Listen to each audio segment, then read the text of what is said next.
Serbia gjithnjë më shumë po i duhet ushtrisë së Kosovës, ndërsa në të njëjtën kohë përpiqet që të ndryshojë narrativën duke shitur një propagandë sikur është viktimë.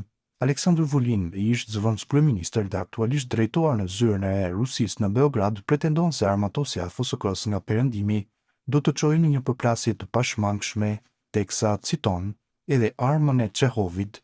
Nëse në aktin e parë të një drame ka një armë të varur në mur, në aktin e tretë duhet të shëllojë. Nëse në aktin e parë i armatosuri, shqiptarët në aktin e tretë duhet të shëllojnë, theksoi Vulin për mediat ruse. Ai pretendon se sërish se Serbia kërcënohet nga NATO që sipas tij e ka rrethuar atë.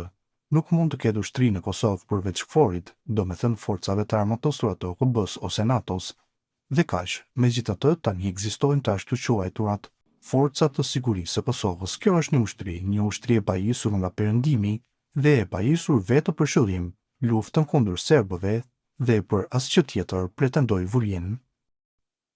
Fshati Oleni në Ilia të Greqisë po bën një hap të papritur dhe të veçantë për të mbështetur familjet dhe amësinë.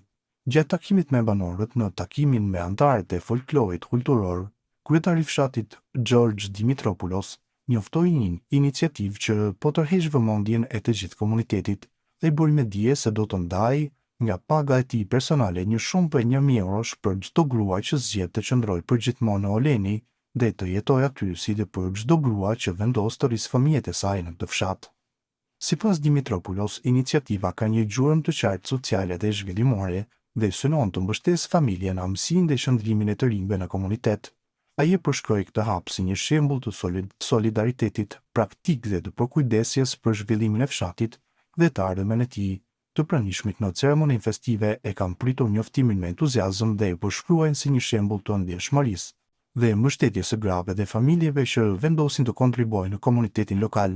Kjo iniciativë pritet të ndikojë pozitivisht në zhvillimin e fshatit dhe të inkurajojë të rinj dhe familjet e reja të qëndrojnë dhe të rrisin fëmijët në vendlindje, duke ruajtur kulturën dhe traditën lokale.